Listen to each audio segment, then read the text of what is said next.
There is a wedding photo hanging on my wall right now. In it, I am smiling so wide my cheeks must have hurt. Marcus is looking at me like I am the only person in the entire world.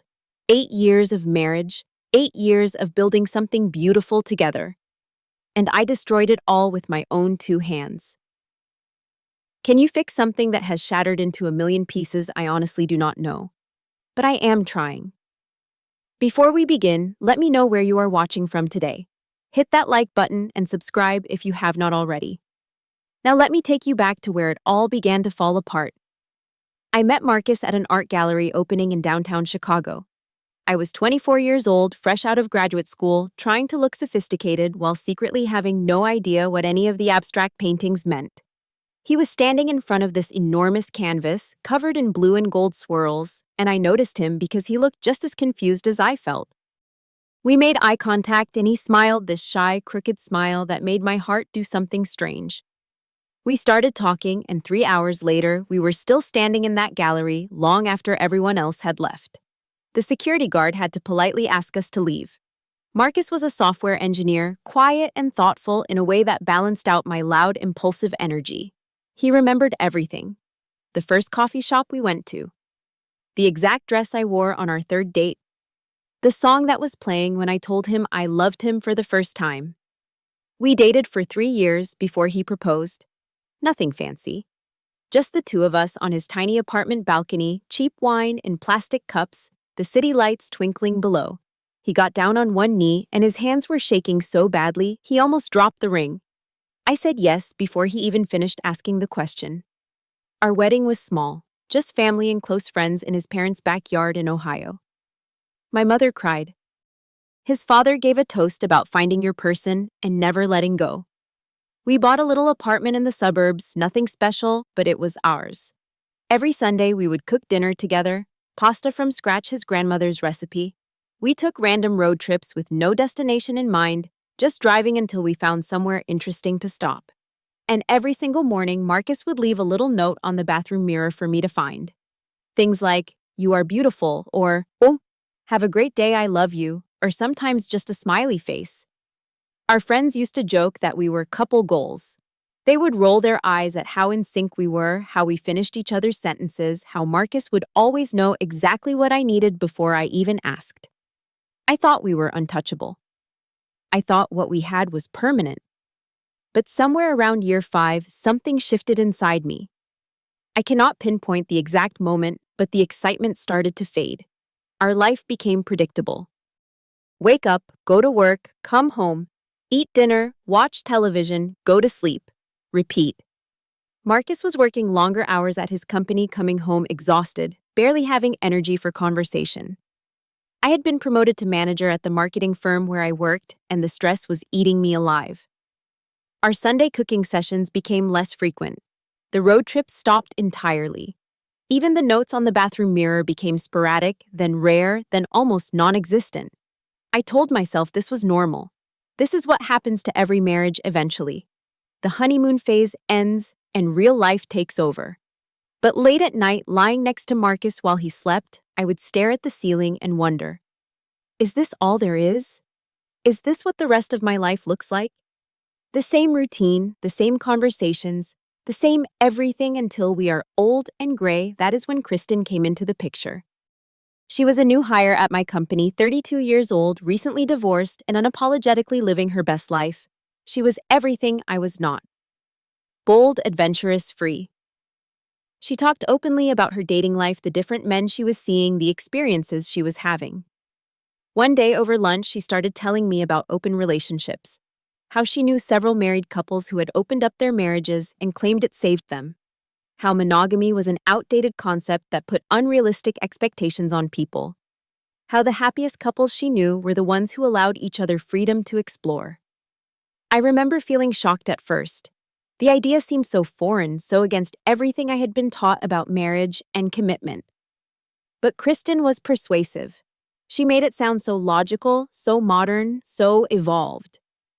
"You love Marcus, right?" she said. "This is not about replacing him. It is about adding excitement back into your life so you can be happier together." The seed was planted, and no matter how hard I tried to ignore it, it kept growing. I spent weeks thinking about what Kristen had said. I researched open marriages online, read articles about couples who had done it successfully, convinced myself that this could be the answer to the restlessness I was feeling. If I could just have a little excitement on the side, maybe I would appreciate Marcus more. Maybe I would stop feeling so trapped. One Friday evening after dinner, I decided to bring it up. Marcus was sitting on the couch scrolling through his phone, looking tired after another long week. I sat down next to him, my heart pounding so hard I could hear it in my ears. "Can we talk about something?" I asked. He looked up immediately concerned. "Of course, what is going on?" I took a deep breath and launched into my prepared speech. I talked about how much I loved him, how I wanted our marriage to last forever, how I thought maybe we needed to try something new to keep things fresh. I mentioned that many modern couples were exploring open arrangements and finding that it actually strengthened their relationships. Marcus did not say anything for a long time. His face went pale. When he finally spoke, his voice was barely above a whisper. "Are you not happy with me? Have I done something wrong?" No.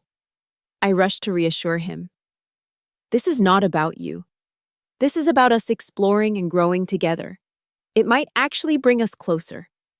He looked at me like he was seeing a stranger. The silence stretched between us, heavy and suffocating.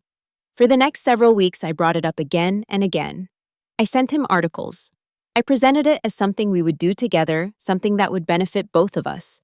Looking back now, I can see what I was really doing. I was wearing him down. I was pressuring him until he had no choice but to agree. And eventually he did. "Okay," he said one night, his voice flat. "If this is what you need, I will try." He agreed because he was terrified of losing me. He agreed because he loved me more than he loved himself. He agreed even though every fiber of his being was screaming, no. We sat down and created rules. No bringing anyone back to our home. Complete honesty about everything. Either of us could call it off at any time. I promised him, swore to him that our marriage would always come first, that this was just an experiment, that nothing would change between us. Within a month, I had created a profile on a dating app. I told myself I was just curious, just seeing what was out there. But when I matched with Derek, a 35-year-old bar owner with dark hair and an easy smile, I knew I had been lying to myself all along. Derek was everything Marcus was not. Spontaneous, charming, always up for an adventure. Our first date lasted 6 hours.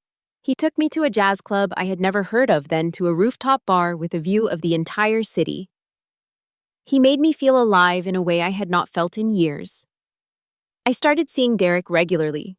Secret dinners, late-night drinks, text messages that made me blush. I would come home to Marcus with a smile on my face, telling myself that this was making me happier, that I was easier to be around now that our marriage was benefiting. But I was not paying attention to what was happening to Marcus. He never created a dating profile. He never went out with anyone else. Instead, he started sleeping less. I would wake up in the middle of the night and find his side of the bed empty. He lost weight. The dark circles under his eyes grew deeper. The bathroom mirror notes disappeared completely.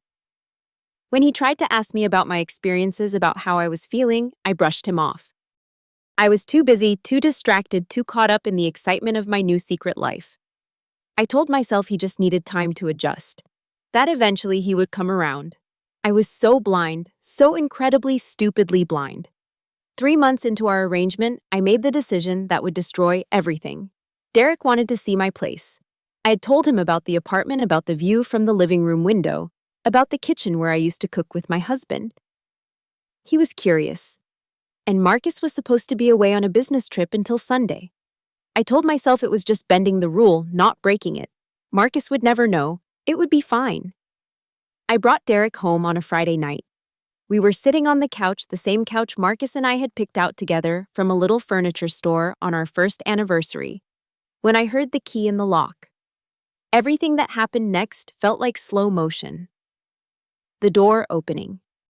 Marcus standing there, his work bag over his shoulder, his face shifting from tired to confused to something I cannot even describe. His eyes moved from me to Derek, to the wine glasses on the coffee table, to Derek's shoes by the door. Derek jumped up, mumbling something about having to go grabbing his jacket and practically running past Marcus out the door. And then, it was just the two of us standing in our living room, the silence so thick I could barely breathe. Marcus did not yell. He did not throw things or storm around the apartment. He just stood there looking at me with an expression that will haunt me for the rest of my life. It was not anger. It was not even sadness. It was complete and utter devastation. Like watching a building collapse from the inside. "You brought him here," he said quietly, "into our home. The one rule you promised you would never break." I started talking, words tumbling out of my mouth in a desperate flood. "I was sorry. It was a mistake. It did not mean anything. Please, Marcus, please let me explain." He held up his hand and I stopped. "I agreed to this because I was terrified of losing you," he said, his voice cracking. "I went against everything I believed in because I thought it was the only way to keep you. But I have already lost you, have I not? Maybe I never really had you." He walked into our bedroom and closed the door. I stood in the living room for hours, too afraid to move, too afraid to knock, too afraid of what would happen next. When I woke up the next morning, I found Marcus in the kitchen. He had packed 2 suitcases. His wedding ring was sitting on the counter next to a piece of paper. I picked it up with shaking hands. "I loved you more than I loved myself. That was my mistake." He looked at me one last time, and then he walked out the door. He moved in with his younger brother across the city. He blocked my number. He did not respond to my emails. It was like I had ceased to exist to him. The apartment felt like a tomb after he left. Every corner held a memory. The kitchen where we used to dance while waiting for water to boil. The window seat where we would read together on rainy Sundays. The bedroom where he used to hold me until I fell asleep. News travels fast. Within a week, Marcus's family knew what had happened. His mother called me once, just once. "He gave you everything, Philomena," she said, her voice cold. "How could you?" She hung up before I could answer. Not that I had an answer. Our mutual friends chose sides, and most of them chose Marcus. I could not blame them. I would have chosen him too. I had not just lost my husband, I had lost an entire life, an entire future, an entire family. And I had no one to blame but myself. The months that followed were the darkest of my life. I could barely function at work. My boss pulled me aside twice to ask if everything was okay, if I needed to take some time off. I was making mistakes, missing deadlines, showing up late. I was one more incident away from losing my job on top of everything else. Derek disappeared the moment he found out Marcus and I had separated. He was not interested in dealing with the aftermath of what we had done. He wanted fun excitement, not a heartbroken woman crying on his couch. I realized with painful clarity that he had never seen me as anything more than an entertaining distraction. Even Kristen started pulling away. The woman who had encouraged me to open my marriage in the first place suddenly had less time for lunch, less interest in my problems. I think seeing the consequences of her advice made her uncomfortable. Night after night, I lay in bed alone, clutching an old sweater of Marcus's that he had accidentally left behind. It still smelled like him. I would breathe it in and sob until I had nothing left. I had traded something real for something shiny, something permanent for something temporary. And now I was left with nothing. One evening, about 3 months after Marcus left, I was cleaning out my closet when I found a box I had forgotten about. Inside were old journals from the early years of our marriage. I sat on the floor and started reading. The entries were full of gratitude, full of love, full of wonder at how lucky I was to have found Marcus, how I wanted to spend every day of my life making him happy, how I could not believe someone so kind and patient existed. Reading those words written in my own handwriting, I felt like I was meeting a stranger. Who was this woman who appreciated what she had? Who was this woman who put her marriage first? What had happened to her? I had become everything I used to despise: selfish, dishonest, careless with someone else's heart. That night, I made a decision, not to win Marcus back. I had no right to expect that. But to become someone worthy of the love he had given me, even if he never gave me another chance. I called a therapist the next morning and scheduled my first appointment. Therapy was brutal at first. My therapist, a calm woman in her 50s named Dr. Patterson, did not let me make excuses or shift blame. She made me sit with my choices and understand why I had made them. I learned that I had been running from myself. The restlessness I felt was not about Marcus or our marriage. It was about an emptiness inside me that I had never learned to address. I had been looking for external validation, external excitement to fill a void that could only be filled from within. I started keeping a journal again, writing every day about my mistakes, my patterns, my growth. I read books about attachment styles and communication in relationships. I realized that I had never truly told Marcus what I needed. I had expected him to read my mind, and when he could not, I looked elsewhere. I joined a gym and started exercising regularly. I changed my diet and started sleeping better. I asked for a transfer at work to a different department away from Kristen and the environment that had enabled my worst impulses. I started volunteering at a center for women going through divorce, helping others navigate the pain I knew too well. Slowly, painfully, I began to rebuild myself. 6 months after our separation, I sat down and wrote Marcus a letter. Not to ask him to come back. Not to make excuses. Just to tell him the truth. I wrote about everything I had learned in therapy. I admitted to every single thing I had done wrong specifically and without justification. I told him that pressuring him into opening our marriage was selfish.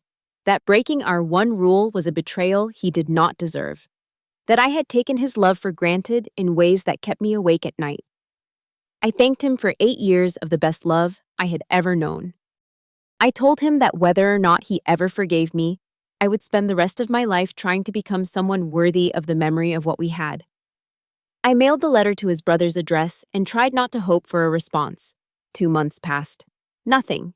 I continued my therapy, continued my volunteering, continued the slow work of becoming a better person. Then, one evening, my phone buzzed with a text message from a number I had memorized years ago. I read your letter. Can we talk? My hands were shaking so hard I could barely hold the phone. I wanted to respond immediately, to say yes 1,000 times, to beg him to meet me right now. But I made myself wait. I thought about what I wanted to say, what I needed to say. The next morning I replied, "Yes, I would like that, whenever you are ready." We agreed to meet at a coffee shop halfway between our two neighborhoods, neutral territory. When I walked in and saw him sitting at a corner table, my breath caught in my throat. He was thinner than I remembered. There were new lines around his eyes. But he was still Marcus. Still the man I had loved since I was 24 years old. The conversation was difficult. There were long silences where neither of us knew what to say. He told me he had read my letter over and over dozens of times. At first it made him angry, then sad. Then something else he could not quite name. "How do I know you have really changed?" He asked, his eyes searching my face. "How do I know this is not just another phase?" I did not make promises I could not keep. I did not beg or plead. "You do not know," I said honestly. "I cannot prove it with words. I can only show you through time. But I understand if you cannot take that risk again." He was quiet for a long moment. Then he said, "I need more time." I nodded. "Take whatever time you need. I am not going anywhere." That was a year ago. Marcus and I are now in the slow, careful process of dating each other again. From the very beginning, we have not moved back in together. We have not made any promises about the future. Some weeks are good, some are hard. There are moments when the trust we broke feels impossible to rebuild. But there are also moments when he looks at me the way he used to back when we were young and everything felt possible. And in those moments, I feel something I had given up on ever feeling again. Hope. I am not telling you this story because it has a happy ending. I do not know yet if it will. What I do know is that I destroyed something precious because I was too blind to see its value until it was gone. The grass is not greener on the other side. The grass is greener where you water it. I stopped watering my marriage and then wondered why it was dying. If you are in a relationship and feeling restless, talk to your partner. Really talk. Do not make the mistake I made. Do not throw away something real for something that glitters but has no substance. And if you have already made that mistake, know this: people can change. Not easily, not quickly, but with hard work and honesty and time, they can become better than they were. Whether that is enough to fix what they broke Only time will tell. Is it too late for Marcus and me? I honestly do not know, but I know that fighting for something real is always worth it even when the ending is uncertain. So let me ask you this, have you ever lost something precious because you did not realize its value until it was gone? What did you learn from that experience? I would love to hear your stories in the comments below. If this story touched your heart, please hit that like button and share it with someone who might need to hear it. Subscribe to this channel so you do not miss more stories like this one. And remember, your engagement helps more than you know. Thank you for listening to my story today. I hope it gave you something to think about. Whatever you are going through in your own relationships, I wish you honesty, courage, and the wisdom to cherish what you have before it is gone.